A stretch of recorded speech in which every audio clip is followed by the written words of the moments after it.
اللہ تعالیٰ نے، اللہ کے نبی نے جیسے روزے کو پیش کیا نا، یہ کسی عمل کو ایسے پیش نہیں کیا کہ آپ ممبر پہ کھڑے ہوئے اور فرمایا ماذا یستقبلکم وماذا تستقبلون، وہ کون آ رہا ہے، تم کس کے سامنے جا رہے ہو؟ تو سارے ایک دم گھبرا گئے، چونکہ آپ نے بڑے پرجوش انداز میں فرمایا۔ پھر فرمایا ماذا یستقبلکم وماذا تستقبلون، وہ کون آ رہا ہے، تم کس کے سامنے جا رہے ہو؟ پھر اور صحابہ پریشان ہو گئے۔ پھر آپ نے تیسری دفعہ فرمایا ماذا یستقبلکم وماذا تستقبلون، وہ کون آ رہا ہے، کس کے سامنے جا رہے ہو؟ تو عمر رضی اللہ تعالیٰ عنہ کھڑے ہو گئے، یا رسول اللہ اوحی نزل، کیا کوئی وحی آئی ہے؟ آپ نے فرمایا نہیں۔ تو پھر انہوں نے پوچھا اعدو حضر، کوئی دشمن آ رہا ہے جو آپ نے دیکھ لیا ہے؟ آپ تو آپ کو غیب کے پردے ہٹا دیتا تھا اللہ آپ سے۔ اعدو حضر، کیا کوئی دشمن آ رہا ہے؟ آپ نے کہا نہیں۔ کہا تو پھر کیا ہے؟ آپ نے کہا رمضان آ رہا ہے۔ یہ تعبیر نہ نماز کے لیے ہے، نہ حج کے لیے ہے، نہ زکوٰۃ کے لیے ہے، اور نہ جہاد کے لیے ہے، نہ تہجد کے لیے ہے، نہ ذکر کے لیے ہے، نہ تلاوت کے لیے ہے۔ کسی عمل کی یہ تصویر کشی میرے نبی نے نہیں فرمائی جیسی کہ روزے کی فرمائی، رمضان آ رہا ہے۔ اور دوسری حدیث میں فرمایا اگر میری امت کو پتہ چل جائے لو یعلم امتی ما رمضان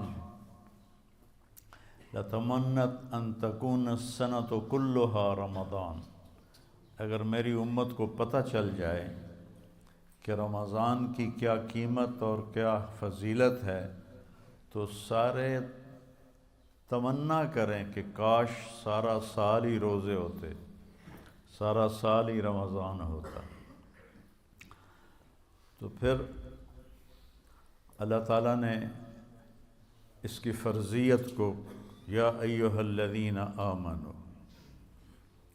کتب علیکم الصیام، تم پہ روزے ہم نے فرض کیے ہیں، کما کتب علی الذین من قبلکم، جیسے تم سے پہلے لوگوں پر ہم نے روزہ فرض کیا تھا تم پر بھی فرض کیا ہے۔ کیا ملے گا؟ لعلکم تتقون، تمہیں تقوی ملے گا۔ تو روزے کے ساتھ کیا ہوتا ہے؟ تقوی مل جاتا ہے۔ جب تقوی ملتا ہے من یتق اللہ یجعل لہ مخرج ویرزقہ من حیث لا یحتسب، جو تقوی اختیار کرتا ہے اللہ تعالیٰ اس کو وہاں سے رزق دیتا ہے، اس کو ہر تنگی سے راستہ دیتا ہے، اور وہاں سے رزق دیتا ہے جہاں سے اس کو وہم و گمان بھی نہیں ہوتا۔